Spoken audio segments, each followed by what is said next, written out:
Hi, welcome to China Uncensored. I'm your host, Chris Chappell. You know, my mom always told me, look on the bright side. Every cloud has a silver lining. And well, in China, there are plenty of clouds. And so here's the silver lining. For those of you who believe in global warming, China is preventing it.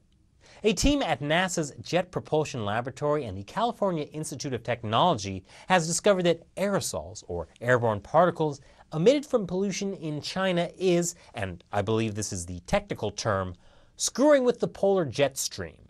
Basically that means storms are getting worse. So that winter storm Juno that just wreaked havoc in the US, we may have China in part to thank for that.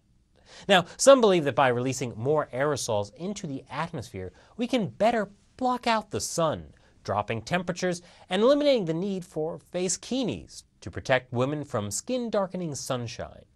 But you know what? Forget NASA. It's not like they're rocket scientists or anything. The Western propaganda media are just trying to scare you into thinking pollution is bad.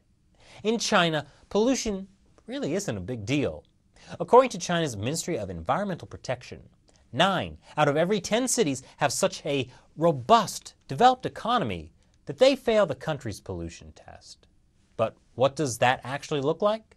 Well, here are 20 signs China's pollution has reached apocalyptic levels.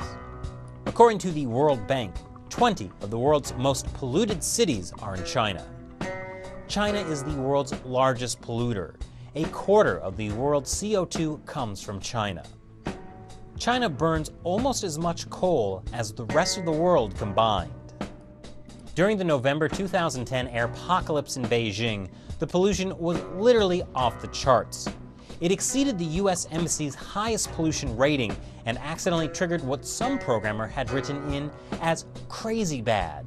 It was a joke that could, never actually happen. Chinese scientists say the air pollution in some places has been so bad its effect is like a nuclear winter that affects plants' ability to grow. This is ridiculous. A boy in a pink apron? Come on. China is home to 459 cancer villages, according to Chinese media, academics, and NGO estimates. According to the Chinese government, by 2030, China will have used up all of its water. Yep, China will run out of water in 15 years. In the 1950s, there were 50,000 significant rivers.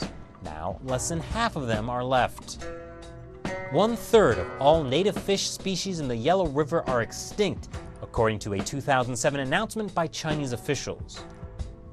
Half of all China's lakes and reservoirs are polluted beyond what's safe for human consumption. This is what's left of the Lijiang River, a UNESCO-approved scenic spot in Guangxi. Algae blooms like this one can lead to dead zones, patches of water where literally nothing can survive. Across China, 90% of the groundwater is contaminated, according to the Asia Water Project. In Shanghai, only 3% of water is safe for drinking, according to a 2013 Shanghai water census. And over half the water is deemed so polluted it can't be used for anything. Not industrial use, not even in a fountain. Remember the 2010 BP Deepwater Horizon oil spill in the Gulf of Mexico?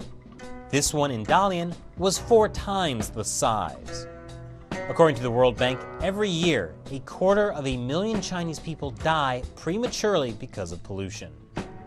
China tried to block the release of that report because of concerns it would cause social unrest.